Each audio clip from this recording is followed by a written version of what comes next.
नमस्कार। सुनो कहानी के एपिसोड 23 में आपका स्वागत है। आज जिस बच्चे की कहानी मैं लेकर आई हूँ, उन्होंने अपने पिता के निश्चय पर ही प्रश्न चिन्ह खड़े कर दिए।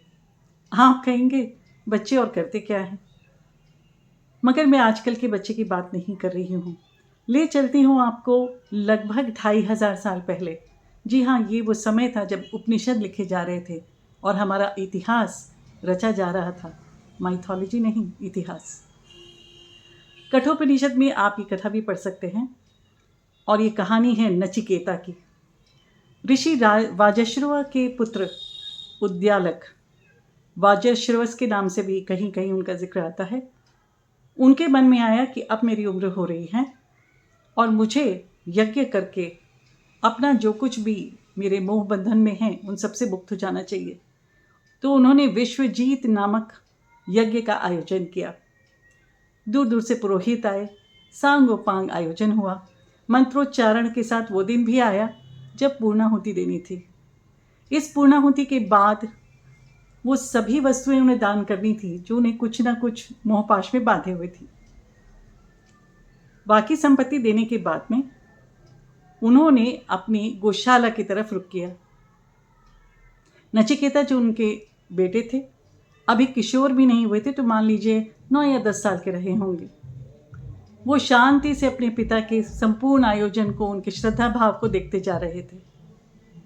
वाजश्रवस इस समय ये सोचने लगे जिस समय गौशाला की तरफ जा रहे थे कि मेरी आयु अब हो ही गई है। क्या क्या मैं अपने पुत्र के लिए कर सकता हूँ, और जब मैं सब कुछ दे सकूँगा और सब कुछ दे चुका होऊंगा तो अपने बेटे को क्या दूंगा, पालन पोषण कैसे करूँगा। और ये विचार आते आते गौशाला में जो हृष्ट पुष्ट गौवें थी उनको उन्होंने एक स्थान पर कर दिया, और जो गौवें कमज़ोर हो गई थी, दुर्बल थीं, उनको एक एक करके ले आने लगे, क्योंकि जिन पुरोहितों ने यज्ञ किया था उनको गौवें ध्यान में देनी थी।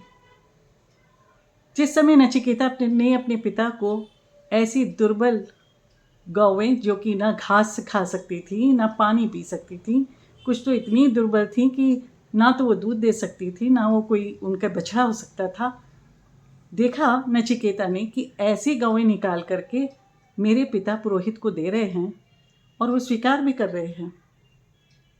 1, 2 और नचिकेता के बाद जब ऐसा ही होने लगा सभी पुरोहितों के साथ में, तो नचिकेता धीरे से अपने पिता के पास पहुँचे, क्योंकि अपने पिता का ये व्यवहार उन्हें समझ में नहीं आ रहा था। और उन्होंने धीरे से पूछा, पिताजी ये विश्वजीत यज्ञ ही था ना? उन्होंने सोचा ऐसा कहने से उनके पिता के अंदर कुछ भान होगा कि वे क्या कर रहे हैं, क्योंकि नचिकेता को मालूम था कि गौशाला में अच्छी और स्वस्थ गायें भी हैं। लेकिन उनके पिता ने उनको झिड़क करके एक तरफ कर दिया कि तुम अपना काम करो, मुझे अपना करने दो। जब ऐसा उनका मन नहीं माना, नचिकेता ने फिर अपने पिताजी के पास जाके कहा, पिताजी यज्ञ के बाद तो अपनी प्रिय वस्तुएं दान में दी जाती हैं, तो आप इन गायों को दे रहे हैं। उद्दालक को ये बिल्कुल अच्छा नहीं लगा कि पुरोहितों के सामने उनका बेटा उन्हें टोक रहा है। तो उन्होंने कहा, देखो वेदों के अनुसार तो तुम भी मेरी संपत्ति हो, जो पुत्र होता है वो भी संपत्ति होता, तो क्या तुम्हें भी दान में दे दूं? अब इस बात को नचिकेता ने पकड़ लिया। नचिकेता ने कहा, मैं आपका प्रिय हूं, आप मुझे किसे देंगे? वाजश्रवस ने फिर उनकी बात पर न ध्यान देते हुए अपना कार्य जारी रखा। नचिकेता तो हठी बालक, जिद पे आ जाएं तो मनवा के रहें। फिर पहुंचे, पिताजी आप मुझे किसे दान में देंगे? नचिकेता के मन में था शायद मेरे ऐसे बार बार पूछने पर उनके पिता अपना कोई निश्चय बदल लें। हुआ उसका उल्टा ही। वाजश्रवस और क्रोधित हो गए और ऊंची आवाज में उन्होंने कहा, जाओ, मैंने तुम्हें सूर्य पुत्र यमराज को दान किया, मृत्यु को दान दिया तुम्हें। ये सुनते ही नचिकेता सन्न रह गए। सभी पुरोहित अपना स्थान छोड़ के खड़े हो गए कि क्या अनर्थ हो रहा है। नचिकेता ने प्रणाम किया और कहा, पिताजी मुझे वहां जाने में मदद कीजिए। आपकी बात को मैं पूरा ना होने दूं, ऐसा तो पुत्र नहीं हूं।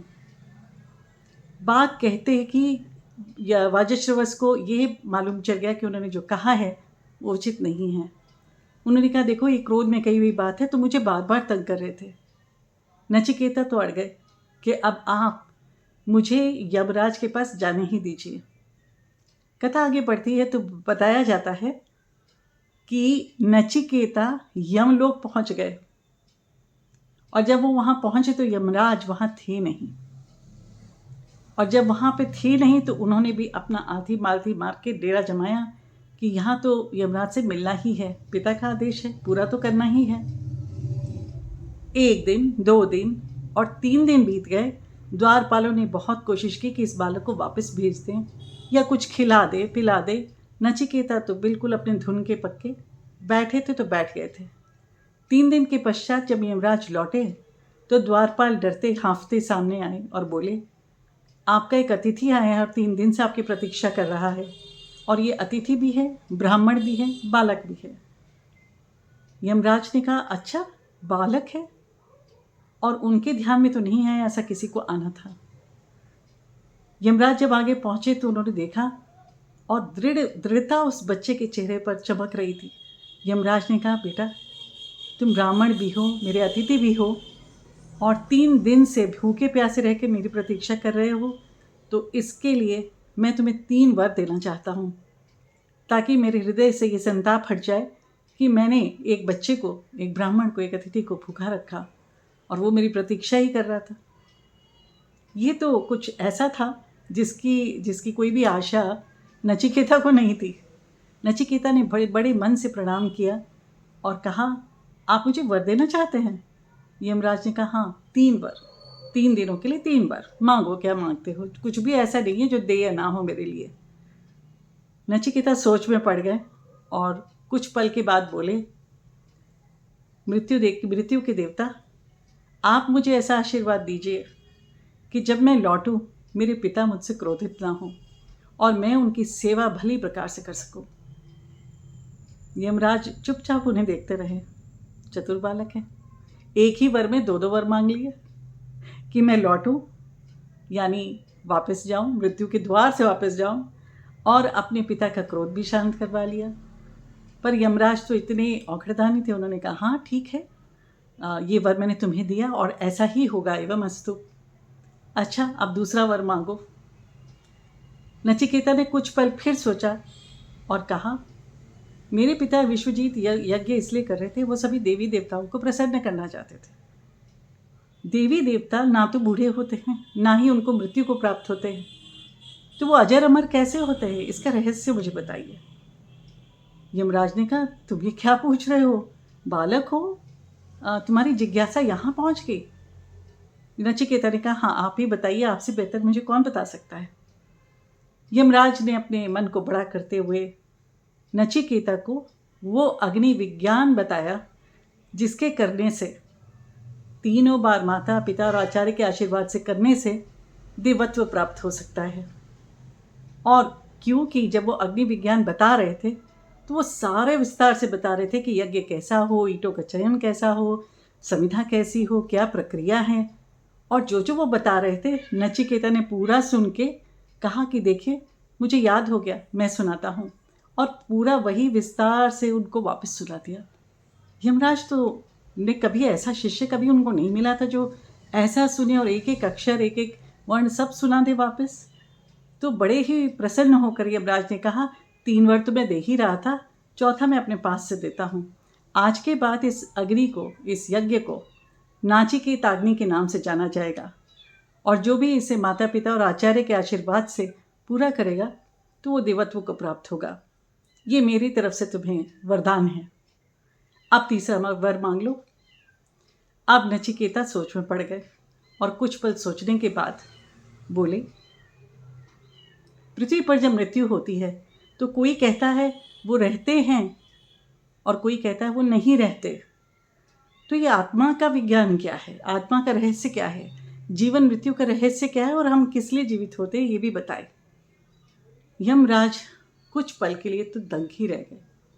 क्या ये वास्तव में बालक है? ये वो पूछ रहा है जो उनसे कभी किसी वयस्क ने भी नहीं पूछा, जानने की कोशिश नहीं की। और उन्होंने कहा, नचिकेता, देव और देवियाँ भी इस बात से अनभिज्ञ हैं, इस रहस्य को तो कोई नहीं जानता। चलो तुम ऐसा करो, 100 वर्ष की आयु वाले पुत्र और पौत्र मांग लो। या धन संपदा राज्य, जो तुम्हारी इच्छा हो वो मांग लो।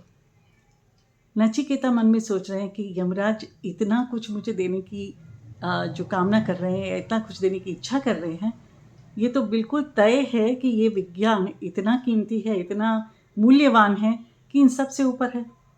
उन्होंने हाथ जोड़ के कहा, ना ना, इन सब भौतिक सुखों से मैंने क्या लेना है। मैं तो आपके पास आया हूँ, ये मेरा भाग्य है, और आपसे ज्ञान तो मैं लेके जाऊँगा। यमराज ने फिर अपना दूसरा पैतरा फेंका। अच्छा, तुम अमरत्व मांग लो, और अभी कुछ ही वर्षों में तुम युवा भी हो जाओगे। जिन स्त्रियों के बारे में पृथ्वीवासी सोच भी नहीं सकते, तुम उनको परिचारिकाओं की तरह रख लेना। मैं सब कुछ देने में क्षमता रखता हूँ। जिधर जितना भी प्रलोभन आता जा रहा था, नचिकेता का मन उतना ही दृढ़ होता जा रहा था।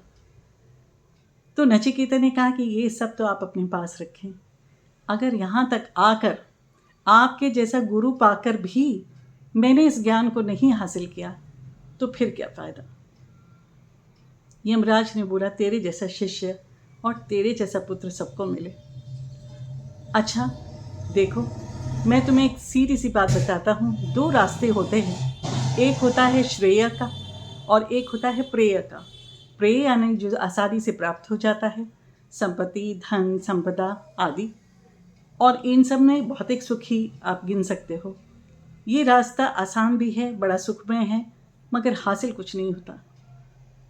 अब हम रास्ता बात करें श्रेय की, तो ये श्रेय वो है जो ज्ञान का रास्ता है। तुमने ऐसे समय में श्रेय का रास्ता चुना है, तो तुमसे मैं ये कहता हूँ, तुम्हारे से अधिक सुपात्र मुझे कहाँ मिलेगा।